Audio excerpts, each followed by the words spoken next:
नमस्कार। इम्यून सीरा type production use.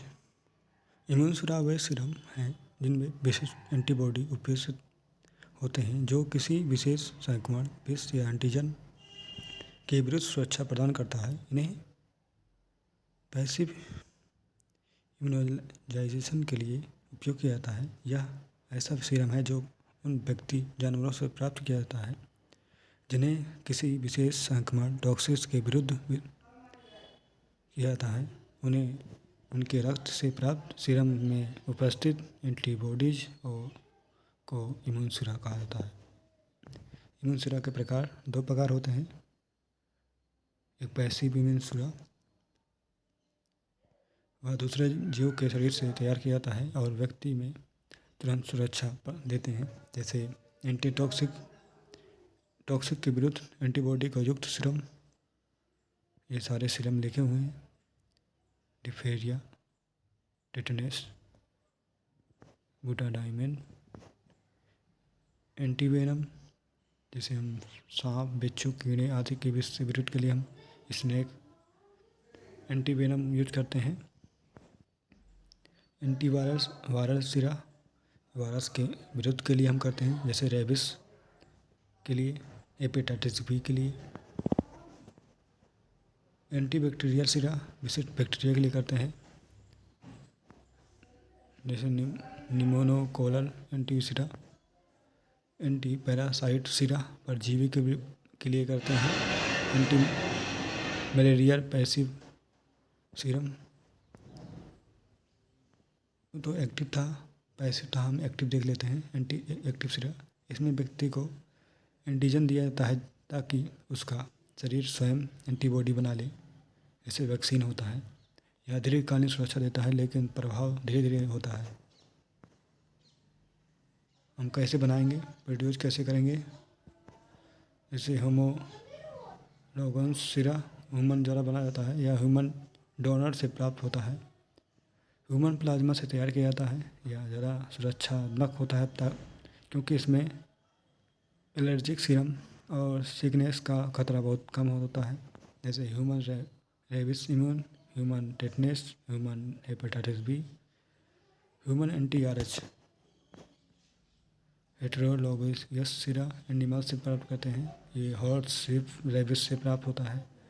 जानवरों को किसी विशिष्ट एंटीजन से इम्यूनाइज किया जाता है, जिससे उनके रक्त में एंटीबॉडीज बनती है, फिर सीरम निकल जाता है। एनाफिलिप्सिस का खतरा अधिक होता है, जैसे इग्निन, रेबिस, स्नेक, डिप्थीरिया। हम कैसे करेंगे प्रक्रिया? एंटी सीरा को एक वैज्ञानिक और नियंत्रण प्रक्रिया है जिसमें चरण होते हैं। सिलेक्ट ऑफ डोनर, जैसे ह्यूमन और एनिमल ले सकते हैं। ह्यूमन हम कर लेंगे तो हाई टाइट एंटीबॉडीज वाला चाहिए हमें। इम्यूनोजेड इंडिवेटेड मतलब वैक्सीन पर्पस होना चाहिए। प्लाज्मा डोनर वाला चाहिए। एनिमल हम लेंगे तो हॉर्स, शिप, रेबिस लेंगे। ये बड़े शरीर से अधिक सीरम मिलता है। एंटीबॉडी फॉर्मेशन बहुत तेज होता है।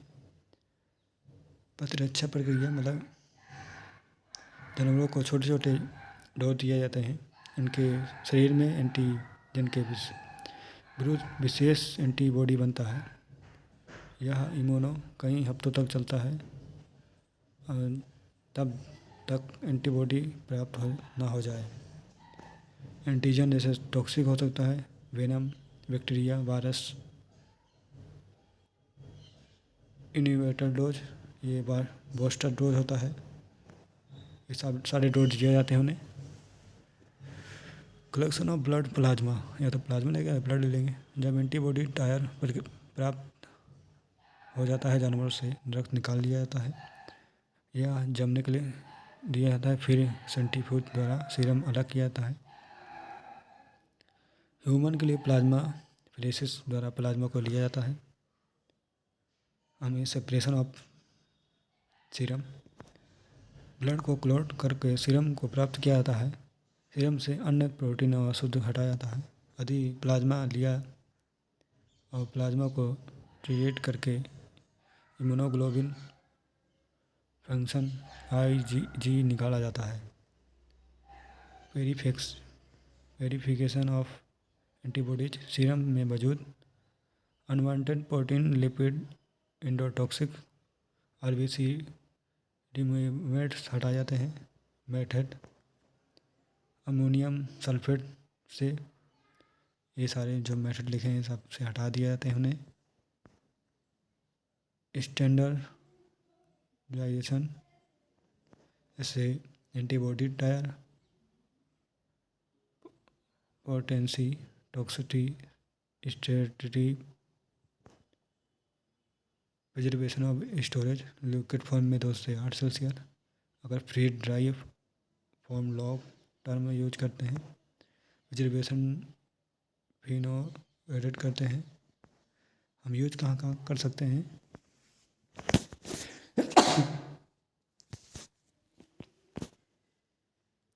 जैसे इमरजेंसी में यूज करना है तो हम snake bite, dog bite, tetanus, diphtheria, botulism हम ले सकते हैं। पास्ट एक्सपोज है तो hepatitis B, varicella, rabies, measles expose के लिए हम लेते हैं।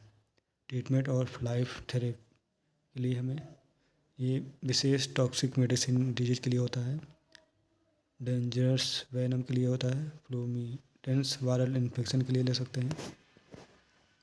डायग्नोस करने के लिए हमें blood group, Widal, bacteria types, viral neutralisation के लिए हम करते हैं। साइड इफ़ेक्ट्स क्या हो सकता है इससे? Anaphylactic shock, IgA, medical immunity जैसे हो सकते हैं। सीरम सिकनेस हो सकता है और हाइपरसेंसिटिविटी रिएक्शन हो सकता है। लोकल पेन हो सकता है। स्वेलिंग हो सकता है। हमें लाभ इसका हो तुरंत सुरक्षा देता है, हाई इफेक्ट देता है, टॉक्सिक इन लाइफ सेविंग देता है। कुछ समय इसे डिसएडवांटेज है, जैसे शॉर्ट समय इम्यून हो सकता है, एलर्जी हो सकता है, कुछ समय तक ही रहता है। Thank you.